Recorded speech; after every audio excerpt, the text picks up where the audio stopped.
Good morning, students. Today I am going to explain lesson 7 packing.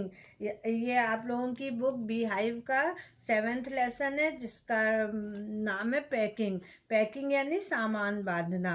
तो Jerome इसके लेखक हैं। और ये इसमें ये बता रहे हैं कि ये जो लेखक और उसके मित्र कहीं भी यात्रा पे जाने के लिए कैसे पैकिंग करते हैं। तो इसको हम पहले बिफोर यू रीड पढ़ते हैं। Do you like going on trips? What kind of trips do you enjoy the most? क्या तुम लंबी यात्रा पर जाने चाहते हो? तुम किस प्रकार की यात्रा का आनंद लेते हो? How do you feel about having to pack for a trip? यह एक यात्रा के सामान बांधने पर कैसा अनुभव करते हो? Have you ever discovered on A trip that you have forgotten A to pack a few things you very much need or that you can't find them easily? और क्या तुमने कभी यह बात जानी कि जब तुम कुछ पैक करना भूल गए हो और तुम्हें ज़्यादा आवश्यकता पड़ती है या तुम्हें आसानी से नहीं पा सकते हो? तो ऐसा भी कभी कभी होता है कि जब अपन यात्रा पे जाते हैं और कुछ पैक करना भूल जाते हैं और वहाँ पे वो चीज़ भी हमको उपलब्ध नहीं हो पा जा होती है। तो ये सब भी होता है। और इसके बाद है कि does this make you angry और does it make you laugh at yourself? और जब ऐसा कोई रीजन आता है तो तब तुम्हें बात क्रोधित करती है या तुम्हें अपने आप पर हंसी आती है। तो now read this description of how the author and his friend pack.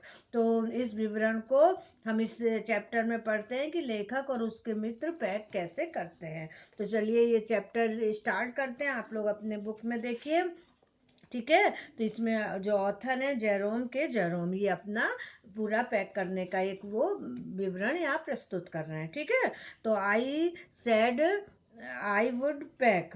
I तो मैंने कहा मैं पैक करूंगा। अभी अपने दोस्तों से कह रहे हैं कि कहीं जाना है तो बोल रहे हैं कि मैं पैक करूंगा। तो आई rather pride my self on my packing. मैं अपनी पैकिंग की कला पर गर्व महसूस करता हूँ। Packing is one of those many things that I feel I know more about than any other person living. Packing मेरी कई चीज़ों में एक वह कला है जिसमें मैं सब जीवित व्यक्तियों में हूँ जो इसके बारे में जानता है ना। It surprise me myself sometimes how many such things there are. ठीक है। तो यह मुझे आश्चर्यचकित कर देता है कि और कितने प्रकार की चीजें हैं। I impressed the fact upon George and Harris and told them that they had better leave the whole matter entirely to me. तो मैंने जॉर्ज और हैरिस पर इस बात का प्रभाव डाला और उनसे कहा कि यह मामला मेरे ऊपर छोड़ दें। मतलब इनके दो दोस्त हैं जॉर्ज और हैरिस, और उनसे उन्होंने कहा कि आप पैकिंग करने का मामला हमारे ऊपर छोड़ दो, हम पैक कर लेंगे। ठीक है। तो they fell into the suggestion with a readiness that had something uncanny about it। तो वे मेरे प्रस्ताव पर एकदम तैयार हुए जैसे कि वह एक रहस्यमय बात हो। George spread himself over the easy chair and Harris cocked his legs on the table। George ने अपने आप को आराम कुर्सी पर बैठ गया और हैरिस ने अपने पैरों को टेबल पर फैला लिया। तो इस तरह से दोनों आराम करने लगे और इसके उनके ऊपर पैकिंग के लिए छोड़ दिया गया। अब सेकंड में पढ़ते हैं। This was hardly what I intended. What I had meant of course was that I should boss the job that and that Harris and George should Potter about under my directions. तो मैं यही तो नहीं चाहता था जो मेरा लक्ष्य था। मेरा मतलब था कि मैं इस काम में बास बनूं और हैरिस व जॉर्ज मेरे निर्देशों के अनुसार इस कार्य में लगे रहें। I pushing them aside every now and then with. मैं उन्हें बार बार एक तरफ हटाता और बोलता ओ यू, ओ तुम, here let me do it, छोड़ो मुझे करने दो, there you are simple enough, यह बड़ा सीधा सा काम है, really teaching them as you might say, वास्तव में उसे उन्हें शिक्षा देना जैसा कि तुम कह सकते हो, they are taking in the वे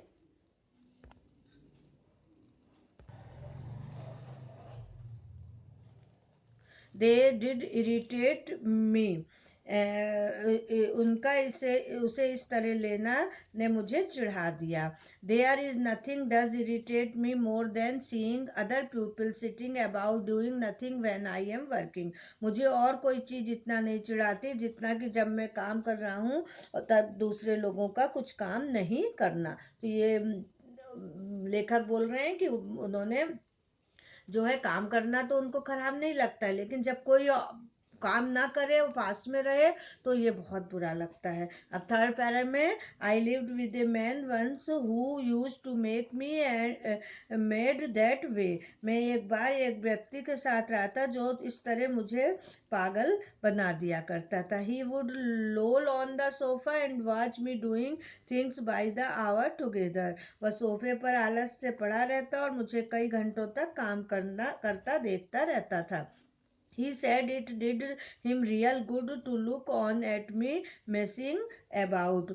उसने कहा कि मुझे इस तरह गड़बड़ करते देखना बड़ा अच्छा लगता है. Now I am not like that. अब मैं उस तरह का व्यक्ति नहीं हूँ. I can't sit still and see another man slaving and working. मैं चुपचाप बैठ नहीं सकता जबकि दूसरा और कोई गुलाम की तरह काम कर रहा हो. I want to get up and superintendent. मैं उठ खड़ा होता हूँ और and walk round with my hands in my pockets and tell him what to do. और नियंत्रण करते हुए चारों तरफ मेरे हाथ मेरे पॉकेट्स में डाल के निर्देश देते हैं कि उसे क्या करना चाहिए, है ना. तो and tell it is my energetic nature. और यह मेरी जो है वो इनर्जेटिक नेचर है. I can't help it. मैं इससे बच नहीं सकता. तो फिर इसके बाद fourth para, however I did not say anything बस स्टार्टेड एंड पैकिंग. हालांकि मैंने कुछ नहीं कहा पर पैकिंग आरंभ कर दी. It seemed a longer job that then I had thought it was going to be, but I got the bag finished at last and I set on it and strapped it. आया मैंने सोचा था कि यह काम होगा, उससे ज़्यादा लंबा काम था, किंतु मैंने बैग को पूरा भर दिया, पैक किया और उस पर बैठा और उसके पट्टे को बंद कर दिया. पहले जो बैग आते थे उसमें पट्टे लगे रहते थे तो उसको बांधा जाता था, है ना. तो aren't you going to put the boots in, said Harish. तो अब हरीश ने कहा कि तुमने इसमें अपने बूट नहीं रखे. And I looked around and found I had forgotten them. मैंने चारों तरफ देखा और पाया कि मैं उन्हें भूल चुका था. That's just like Harris. He couldn't have said a word until I would got the bag shut and strapped. यह हैरिस का काम था. उसने बैग को बंद करने और पट्टे को बांधने तक कुछ नहीं बोला, है ना. Of course and George लाव्ड, one of those irritating. और निश्चित ही जॉर्ज भी हंसा. उनका जो हंसी थी वो मुझे चिढ़ाने के लिए थी. सेंसलेस लाफ्ट ऑफ हिज, अर्थहीन हंसी. They do make me so wild. उन्होंने मुझे इतना मूर्ख समझा था. तो हमने आप लोगों को यहाँ तक पढ़ा दिया है. अब इसके बाद हम आपको नेक्स्ट वीडियो में पढ़ाएंगे. Thank you.